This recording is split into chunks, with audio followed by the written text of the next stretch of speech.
দেখুন আমার চন্দ্রমল্লিকা গাছে কড়িতে ভরে গেছে। দেখুন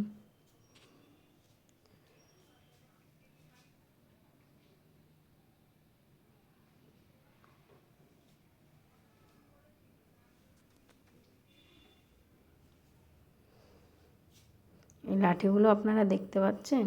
এই লাঠিগুলো দিয়ে যদি চারদিক দিয়ে 3 দিক দিয়ে দড়ি দিয়ে বেঁধে দেন, তাহলে আপনাদের চন্দ্রমল্লিকা গাছ খুব সুন্দরভাবে একটা আকার নেবে আর দেখতেও ভালো লাগবে। এদিক ওদিক ডালগুলো ছড়িয়ে পড়বে না বা ঝুলে পড়বে না।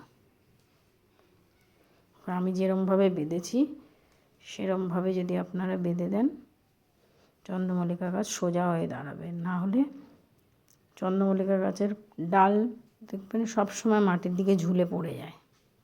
যখন ফুল হবে এর ভারে পুরো ঝুলে পড়ে যাবে। তাই এরকমভাবে যদি বেঁধে দেন, এই লাঠি দিয়ে 3 দিক দিয়ে যদি বেঁধে দেন, দেখবেন আপনার চন্দ্রমল্লিকা গাছ সোজা হয়ে দাঁড়িয়ে থাকবে।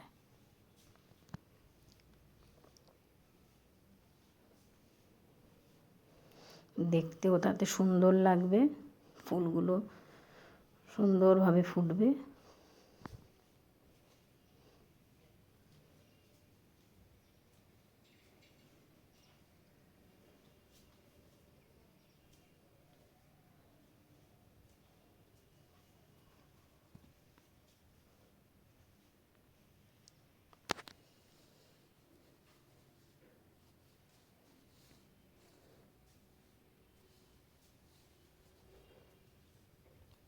ভালো লাগলে লাইক করবেন।